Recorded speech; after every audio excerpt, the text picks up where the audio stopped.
Avant la Révolution, les nobles, ils étaient maîtres propriétaires de tout. S'ils décidaient de faire quelque chose, ils faisaient à leur bon gré. Maintenant, les politiques, ils en font presque autant. On dit d'être propriétaire, on est protégé. Pour moi, on n'est pas protégé. Eurotunnel est propriétaire d'une 20-30 hectares à Sangatte, au village de Sangatte. On change le plan d'occupation des sols. Et comme par enchantement, les terres d'Eurotunnel qui avaient été expropriées une misère aux agriculteurs à l'époque, ils vont être classés terrain à bâtir, comme par enchantement. En sachant que le terrain à bâtir ici sur la côte, c'est 150-200 € le mètre carré. Donc vous voyez le business, et vous voyez, c'est la pure spéculation immobilière financière. Et nous, nos terres, on doit les laisser au prix des domaines pour rien. Et eux, ils vont faire le...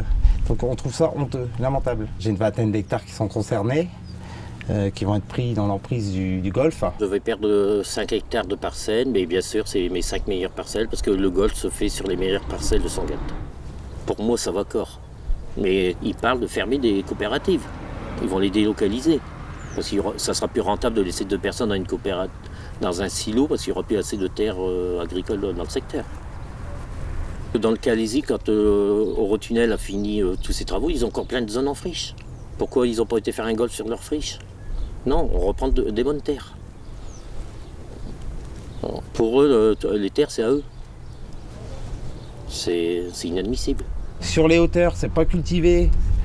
Économiquement, ça ne rapporte rien. Ça ne rapporte rien, aucune activité, ça ne crée aucune richesse. Hein.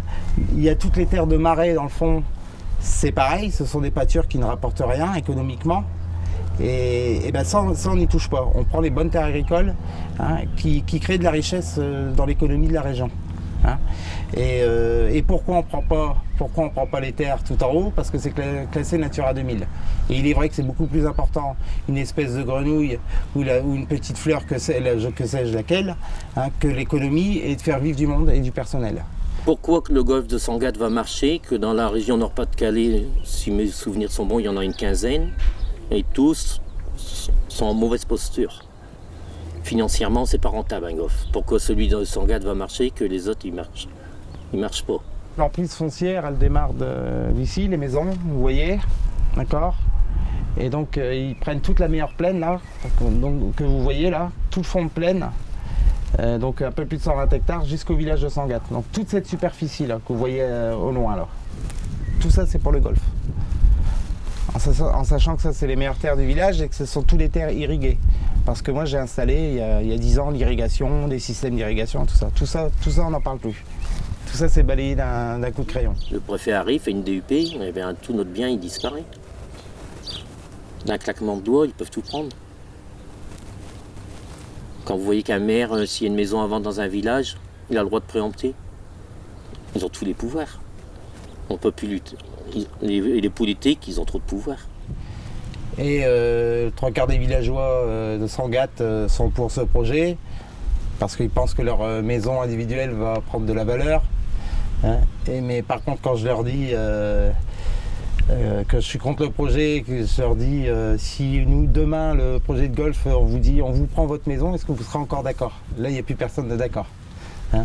Mais comme les gens ne sont pas concernés, on n'est que quelques agriculteurs à être concernés, donc on n'a pas de pouvoir, on n'a pas de poids politique, on n'a pas de pouvoir quoi.